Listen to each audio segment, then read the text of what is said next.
Okay, so this video will talk about lunges. First, start by taking a very big step.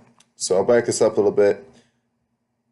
Most of the time, almost 100% of the time, it's better to take too big of a step than it is to take too small of a step. Usually when you take a big step, it sets you up to be in good position for the lunge, and it's not intuitive, but usually it makes the lunge a little bit easier on your joints. You think that taking a bigger step will make it harder. That's not necessarily true. Sometimes taking the smaller step makes it hard, and I'll show you why later in this video. So take a nice big step, bring your back knee toward the ground. So I know it's called a lunge, but don't push your body weight forward. All we're really looking for is that you take a big step and then you just lower that back knee toward the ground. So in this example, I did lower my knee all the way to the ground. It is okay to do that as long as you're not bouncing your kneecap off the ground. So don't ever bounce your kneecap off the ground. You don't want to hurt your knee. That's pretty obvious there. Something that might not be so obvious, if you look at my knee, my right knee, so my right knee is almost stacked over top of my heel. So this is an ideal position. This is where you want to be. That step needs to be big enough so that when you're driving, so I'm going to be driving off my right foot, the one that's in front, I'm going to be driving off my right heel.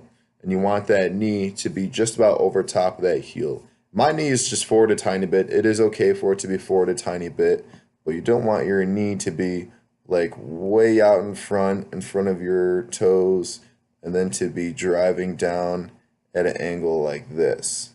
You don't want that. So another way to simplify it, if you just look at my legs, they're about 90 degrees both ways. So that's the desirable position. So now I'll drive through my heel, stand back up. As you can see, 90 degrees both ways every time I do a lunge.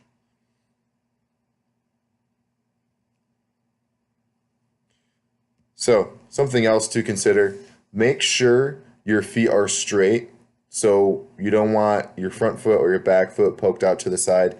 Keep everything nice north and south, straight and back.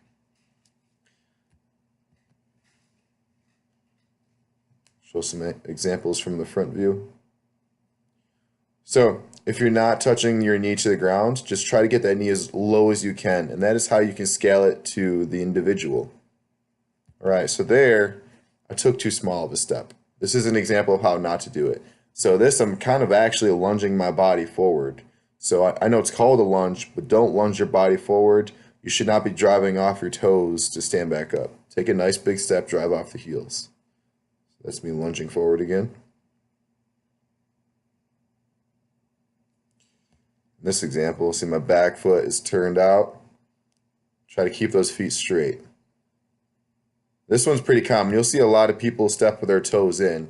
Keep that front foot straight as well. Just a couple more examples. Then I'll do some forward walking lunges here. There you go. So for the forward walking lunges, the rules are the same. You're still driving through your heel even if you're rolling forward. Most of the lunges that I showed in this video, they were in place, so I was pushing back. The difference there is when you're standing in place and pushing back, you'll just feel a little bit more in your quads.